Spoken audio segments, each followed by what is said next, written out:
ఉమ్. జగన్మోహన్ రెడ్డి ముఖ్యమంత్రిగా ఉన్న సమయంలో ఆయన అధికారంలో ఉన్నటువంటి సమయంలో ప్రత్యర్థుల్ని దూషించడానికి ఇప్పుడు వల్లభనేని వంశీని ఒక రాజకీయ అస్త్రంగా మలుచుకొని వారి మీదకి ప్రయోగించారు. ఇప్పుడు అధికారం ఎప్పుడైతే కోల్పోయిందో వల్లభనేని వంశీని పక్కన పెట్టారు అనేటువంటి ఆరోపణలు కూడా వస్తున్నాయి. వీటిని ఎలా చూడాలంటారు? నిజంగా వల్లభనేని వంశీ అరెస్ట్ అయితే ఇప్పటి వరకు వైఎస్ఆర్సీపీ నేతలు కానీ నాయకులు కానీ ఎవరు అంతగా ఖండించినటువంటి దాఖలాలు అయితే కనపట్లేదు. జగన్మోహన్ రెడ్డి అసలు దాని గురించి మాట్లాడినటువంటి సందర్భం కూడా లేదు. ఏంటి ఎలా చూడాలి దీన్ని? బుద్ధున్నాడు ఎవడైనా ఈ వంశీకి సపోర్ట్ చేస్తాడండి? కడుపుకు అన్నం తినేవాడు ఎవడైనా కానీ వంశీకి సపోర్ట్ చేస్తాడా? ఉమ్. సపోర్ట్ చేస్తే ఇప్పటికే 11 వచ్చినాయి. ఈసారి ఆ 11 కూడా రావని తెలుసు కాబట్టి ఓకే. వాళ్ళ ఇంటర్నల్ డిస్కషన్ ఏంటంటే ఉమ్. ఎవరు కూడా వంశీని సపోర్ట్ చేయకూడదు. ఉమ్. వంశీని మనం తీసుకుందే ఆ పార్టీలో ఉన్నటువంటి అధినేత కుటుంబాల్ని, మహిళల్ని క్రూరంగా మాట్లాడటానికి, నీచంగా మాట్లాడటానికి తీసుకున్నాం. వాడితో పని అయిపోయింది. వాడు లోపలికి వెళ్ళిపోయాడు. ఇక ఆ టాపిక్ వదిలేసి వేరే టాపిక్లు ఏమైనా మాట్లాడండి అని చెప్తా ఉన్నారు. కానీ ఉమ్. బుద్ధుండి కడుపు కన్నం తినేవాడు ఎవడు కూడా వల్లభనేని వంశీని సమర్థించరు. నిన్న మీరు చూసుకోవచ్చు, ఉమ్. వాసుపల్లి గణేష్ అని ఆ పార్టీలో ఒక నాయకుడు ఉన్నాడు. ఆ ఉమ్. నాయకుడు ఏమంటా ఉన్నాడు? పొల్యూషన్ పోయిద్ది, వంశీని అరెస్ట్ చేశారు, నేను సమర్థిస్తున్నాను. ఆ ఉమ్. తర్వాత కొడాలి నానిని అరెస్ట్ చేయాలి, ఉమ్. రోజాని అరెస్ట్ చేయాలి, విజయసాయి రెడ్డిని అరెస్ట్ చేయాలి. వీళ్ళందరినీ అరెస్ట్ చేస్తే వైసీపీలో పొల్యూషన్ పోయిద్దని ఆయన పార్టీ మంచి కోరి ఆయన ఏదో చెప్పుకుంటున్నాడు. ఓకే. ఈ రోజు అది వాళ్ళ పార్టీలో పరిస్థితి, అది వంశీమోహన్ పరిస్థితి ఈ రోజు అక్కడ. ఉమ్. నేను ఎక్కడో చూశానండి, చంద్రబాబు నాయుడు గారి నాయకత్వంలో పనిచేసిన రేవంత్ రెడ్డి గారు ముఖ్యమంత్రి అయ్యారు. ఉమ్. జగన్మోహన్ రెడ్డి గారి నాయకత్వంలో ఉన్నటువంటి వల్లభనేని వంశీ జైలు పాలయ్యాడు. ఓకే. చంద్రబాబు నాయుడు గారి శిష్యుడు ముఖ్యమంత్రి అయితే జగన్మోహన్ రెడ్డి శిష్యుడు జైలు పాలయ్యాడు. ఉమ్. నాయకుల్ని తయారు చేసే కర్మాగారం తెలుగుదేశం పార్టీ, ఉమ్. క్రిమినల్స్ తయారు చేసే కర్మాగారం వైఎస్ఆర్ కాంగ్రెస్ పార్టీ. ఎప్పటికైనా క్రిమినల్స్ అరెస్ట్ కాక తప్పదు, న్యాయం ఉమ్. గెలుస్తుంది. కాబట్టి ఈ రోజు వంశీకి ఆ పరిస్థితి వచ్చింది. ఆ పరిస్థితి వస్తే ఎవడైనా వైఎస్ఆర్ కాంగ్రెస్ పార్టీలో ఒక్కడైనా ఇతనికి సపోర్ట్ గా వెళ్ళాడా అంటే లేదు. ఏదో డీజీపీ గారు ఆఫీస్కి వచ్చాడంట అంబటి రాంబాబు దీని గురించి నివేదిక ఇవ్వడానికి. ఉమ్. నీలాగా ఆయన ఏమన్నా ఖాళీగా కూర్చున్న సంజనాకి సుకన్యాకి గంటల ఫోన్లు మాట్లాడుకునే వ్యక్తి అనుకున్నావేంటి? ఉమ్. నువ్వు రాగానే అపాయింట్మెంట్ ఇవ్వడానికి ఆయన ఈ ఆంధ్రప్రదేశ్ రాష్ట్రం మొత్తం శాంతి భద్రతలు కాపాడాల్సినటువంటి బాస్. ఎవడో గన్నాయి గాడు ఎవరినో ఒక దళిత యువకుడిని కిడ్నాప్ చేస్తే ఉమ్. అరెస్ట్ అయిన కేసులో నువ్వు అది అక్రమం, ఈ అక్రమ అరెస్ట్ కాదు, నేను నిన్ను కలవాలి అంటే డీజీపీ అపాయింట్మెంట్ ఇస్తాడా నీకు? ఉమ్. గతంలో మీరు చేసినటువంటి ఎన్నో హత్యలు, ఎన్నో ఘోరాలు, వీటి గురించి మేము డీజీపీ గారిని కలవటానికి వెళ్తే ఏ ఒక్క తెలుగుదేశం పార్టీ నాయకుడిని, గౌతమ్ సవాంగ్ కానీ, ఉమ్. కసిరెడ్డి రాజేంద్రనాథ్ రెడ్డి కానీ మీ హయాంలో డీజీపీలుగా పనిచేసిన ఏ ఒక్కరు కలవలా.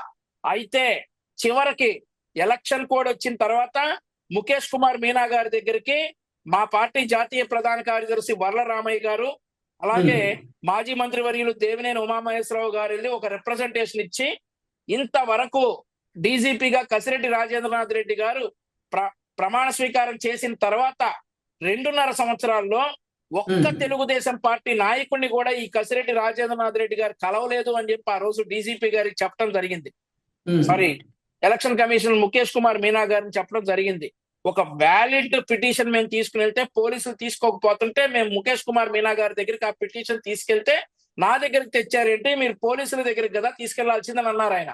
అప్పుడు మా వర్లరామయ్య గారు చెప్పారు, పోలీసుల్లో ఏ ఒక్క పోలీసు మా ప్రతిపక్ష నాయకుల్ని కానీ నేతల్ని కానీ కలిసిన దాఖలాలు లేవు 2.5 సంవత్సరాల్లో అని.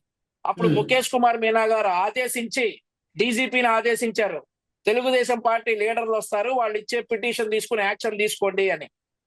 కరిగా ఇక 10 రోజుల్లో ఎలక్షన్ ఉందనగా నేను, మా పార్టీ జాతీయ ప్రధాన కార్యదర్శి వర్లరామయ్య గారు, మాజీ మంత్రి వర్యులు దేవినేని ఉమామహేశ్వరరావు గారు, మా పార్టీ ఎస్సీసీఎల్ ఉపాధ్యక్షులు అఖిల్ గారు వెళ్ళి అప్పుడు డీజీపీ రాజేంద్రనాథ్ రెడ్డి గారిని కలిశారు. ఆయన ఆయన టర్మ్ లో ఆయన డీజీపీగా ఉన్నప్పుడు తెలుగుదేశం పార్టీ నాయకుల్ని కలిసింది కేవలం నలుగురినే. అది మా నలుగురినే కసిరెడ్డి రాజేంద్రనాథ్ రెడ్డి గారు కలిసింది. ఈ రోజు ఈ అంబటి రాంబాబు మందన తీసుకుని డీజీపీ నన్ను కలవట్లేదంటే ఎందుకు కలుస్తారు? ఒక కిడ్నాప్ కేసు మీద, ఓ దళిత యువకుడు వచ్చినటువంటి వాగ్మూలం మీద అతన్ని అరెస్ట్ చేస్తే అది అక్రమ అరెస్ట్ ఎలా అవుతుంది? అది అక్రమ అరెస్ట్ కాదు. కాబట్టి ఆయన టైం వేస్ట్ చేసుకోవడం ఇష్టం లేదు కాబట్టి, ఆయనకు అంతకంటే ఇంపార్టెంట్ విషయాలు ఉన్నాయి కాబట్టి ఈ అంబటి రాంబాబు అండ్ ఆయన వెనకాల వచ్చిన తొత్తు బ్యాచ్ ని కలవకుండా డీజీపీ గారు వెళ్ళిపోయి ఉంటారు. కానీ నానారాత్నాలతో చేయాల్సిన అవసరం అయితే లేదు. ఓకే. వల్లభనేని వంశీని అరెస్ట్ చేసినప్పుడు అతని మొబైల్ మిస్ అయిందని, అతను తన మొబైల్ ని దాచిపెట్టాడు అనేటువంటి వార్తలు వస్తూ ఉన్నాయి. ఏంటి నిజంగా అతని మొబైల్ ఏమైపోయింది? ఇప్పుడు ఆ మొబైల్ బయట పెడితే అనకూడదు, ఒక ఫోటో వస్తుంది సోషల్ మీడియాలో, మీరు చూసే ఉంటారు.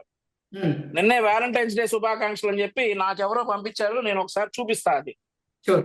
వ్యాలంటైన్స్ డే శుభాకాంక్షలు అని చెప్పి పంపించారు నాకెవరో.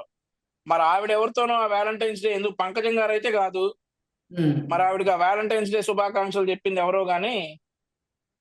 అంటే తీగలాగితే దొంగతనం చేసేటువంటి అవకాశం ఉందంటారా మొబైల్ దొరికితే?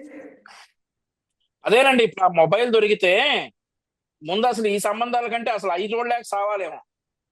చాలా ఉన్నాయి కదా అయ్యగారు రాసలీలలో, అవన్నీ ఎక్కడ బయటకు వస్తాయో అని చెప్పేసి ఎక్కడ ఉంది అది.